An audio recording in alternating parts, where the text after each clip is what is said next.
जो भी बोल रहा हूँ पूरे होश में बोल रहा हूँ। अगर आप अनपढ़ हैं तो इस वीडियो से दूरी बनाए रखें। करेंगे फार्मर प्रोटेस्ट के बारे में।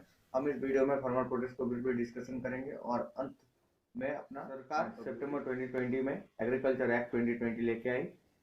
17 सितंबर और 20 सितंबर ये बिल लोकसभा राज्यसभा में पारित भी होगी। हम इस बिल के बारे में आगे चल के इसी वीडियो में बात करेंगे। इसी सितंबर महीने से ही पंजाब के किसानों ने इसके खिलाफ धरने देने चालू किए। पहले तो वो रेलवे ट्रैक पे सो गए, but no one notice because बड़े बड़े शहरों में अक्सर ये छोटे छोटे प्रोटेस्ट होते रहते हैं। हमारे फार्मर भाई भी कहाँ पीछे रहने वाले थे, उन्होंने ट्रैक्टर लिया, उसमें अनाज भरे, चल दिए दिल्ली की और प्रोटेस्ट करने। पहले तो हमारी सरकार ने एड़ी चोटी की जोड़ लगा दी कि ये फार्मर दिल्ली तक ना पहुंच पाए। रास्ते खोद दिए गए, वाटर कैनन, टीयर गैस, लाठीचार्ज, वो हर एक पैतरा अपनाया गया जिससे एक सहज सरल डेमोक्रेसी को डूब मरना चाहिए। जब इनसे ना हो पाया तो इन्होंने दिल्ली के केजरीवाल सरकार से पूरे के पूरे स्टेडियम को ही टेम्पोररी जेल बनाने की बात कही, जो अभी से बात है केजरीवाल सरकार ने नहीं की। अब तक सिर्फ पंजाब के किसान ही प्रोटेस्ट कर रहे हैं, लेकिन धीरे धीरे हरियाणा के किसान भी इस प्रोटेस्ट में शामिल होने लगे। फिर कुछ फोटो वायरल हुआ, कुछ आर्टिस्ट ने बोला कि ये सब 100 रुपए में धरने देने वाली है। एक पंजाबी सिंगर आया, सबको गालियां दिया ट्विटर पे। एक संग्राम चालू हुआ, एक महासंग्राम छिड़ गया। सबसे हैरान करने वाला था हमारा मेन स्ट्रीम मीडिया का कवरेज। एक आंदोलन जिसका एक वैलिड पॉइंट भी था, जिसमें देशभक्ति की भावना भी थी, उन पूरे के पूरे आंदोलन को खालिस्तानी मूवमेंट से जोड़ा गया। क्या सुधीर चौधरी हो, क्या अर्नब गोस्वामी हो, क्या कोई और, सब इन किसानों पे खालिस्तान ही देख रहे थे। अनुसार इंसिडेंट भी हुआ। जैसे एक किसान ने कहा, हमने इंदिरा को भी उड़ाया है, अब मोदी को भी उड़ा दिया। मेरा मतलब है कि आइडियोलॉजिकली बिल्कुल सही और बिल्कुल करेक्ट कोई नहीं था, लेकिन वैलिड रीजन था, वैलिड पॉइंट था, इसीलिए पब्लिक सपोर्ट भी मिला। और इन किसानों ने अपना लंगर भी चलाया, अपना न्यूज़पेपर भी निकाला। सरकार को भी बाध्य होके इन लोगों के साथ डायलॉग पे जाना पड़ा। मैंने बाध्य होके इसलिए कहा क्योंकि सरकार नहीं चाहती थी कि आज सरकार जितनी भी डिसेंसी की बात करे, लेकिन सरकार एक्चुअली में नहीं चाहती थी कि फार्मर प्रोटेस्ट करे।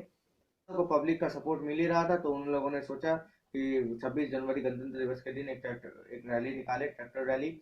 इस रैली के दौरान भयंकर हिंसा हुई, दोनों तरफ से हुई, पुलिस की तरफ से और किसानों की तरफ से।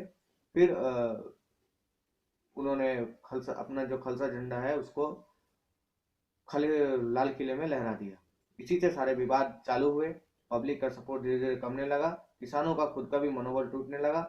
कुछ नेता अरेस्ट हुए, कुछ अरेस्ट होने वाले थे, कुछ किसान छोड़ के भाग गए, मतलब आंदोलन और खाली टेंट छोड़ के भाग गए, तो कुछ किसान छोड़ के जाने वाले थे। इसी वक्त आया एक इंसान, राकेश टिकैत, उनका रोता हुआ आवेदन ने फिर से एक किसान संघ एकता मोर्चा को आगे बढ़ाया। किसान आंदोलन टूटते टूटते बच गया। इसी दौरान हमारे प्रधानमंत्री नरेंद्र मोदी जी को गुरुद्वारा जाना पड़ा for obviously showing some faith of Punjabi किसान। अभी तक 100 दिनों की आंदोलन, 100 दिन से भी ज्यादा ये आंदोलन हो चुका है और 200 से भी ज्यादा किसान मर चुके हैं और ठंड की वजह से और विभिन्न कारणों की वजह से, और कुछ आत्महत्या भी की है। और उसके साथ साथ ना किसान हटने को तैयार है, किसान भी अड़े हैं और सरकार भी अड़े है। दोनों में से कोई भी झुकने को तैयार नहीं। तो आगे बढ़ते हुए बात करते हैं इन फार्म बिल्स के बारे में कि क्या है ये और किसकी क्यों इसके कारण इतना रामायण मचा पड़ा है। इसको आप मोटे मोटे 3 पॉइंट से समझ सकते हैं। एपीएमसी होगा खत्म। APMC agriculture product market committee, ये वो संस्था है जो किसानों के लिए बाजार से बात करता है और किसान इस पे अपना सामान बेच देता है, ये बाजार में सामान को ले जाता है। सिंपल है। अब इस सेवा के लिए किसानों को कुछ पैसा देना पड़ता है एपीएमसी को। सरकार का कहना है कि एपीएमसी को पैसा नहीं देना पड़ेगा तो किसानों की आमदनी बढ़ेगी, लेकिन एक्चुअल में है ठीक इसका उल्टा है। क्योंकि मैं ये इस बेसिक्स पे बोल रहा हूँ क्योंकि बिहार और वेस्ट बंगाल में हमने ये चीज ऑलरेडी देख चुकी है।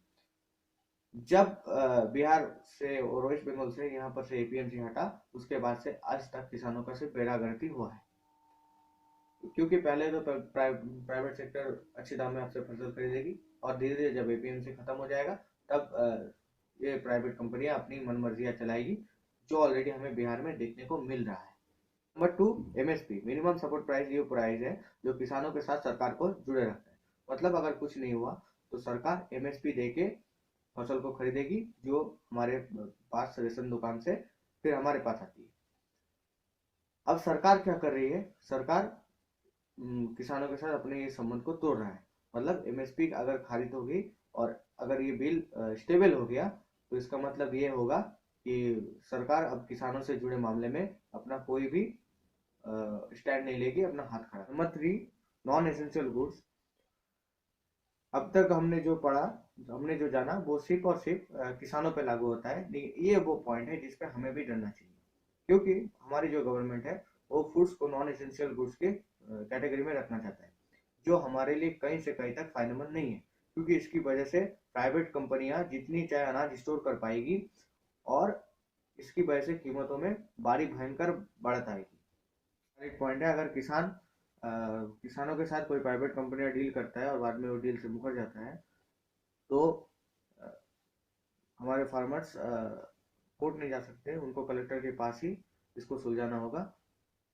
देखिए ये मेरा ओपिनियन है, आपको पूरा हक है इससे आप एग्री करो या डिसएग्री करो।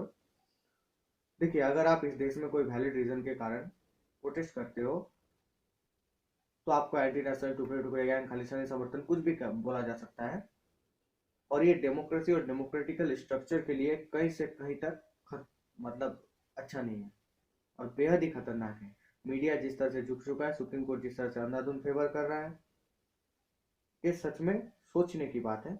मैं आपको डरा नहीं रहा हूँ, लेकिन आपको डरना चाहिए। बीते कई सालों में विभिन्न रकम की प्रोटेस्ट हो चुके हैं, चाहे वो जेएनयू का स्टूडेंट प्रोटेस्ट हो, सीए एनआरसी का प्रोटेस्ट हो, फार्मर प्रोटेस्ट हो। देश के कुछ लोग और मीडिया हर बार इसे एंटी नेशनल एक्टिविटी बताते रहे। शुक्रिया, टेक केयर। और आगे कुछ नहीं बोल